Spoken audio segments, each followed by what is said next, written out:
বাংলাদেশের সব মানুষের নাম বদলাতে পারে, বইয়ের পাতায় স্বাধীনতা সংগ্রাম বদলাতে পারে। বঙ্গোপসাগরের পানি সব যেতে পারে শুকিয়েও, গোটা রাজধানী কেড়ে নিতে পারে বুড়ি গঙ্গার ঢেউ।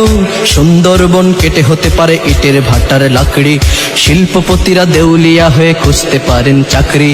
চোর গুন্ডারা পেয়ে যেতে পারে মন্ত্রীর মর্যাদা, আইনের ফাঁকে কালো টাকা সব হয়ে যেতে পারে সাদা।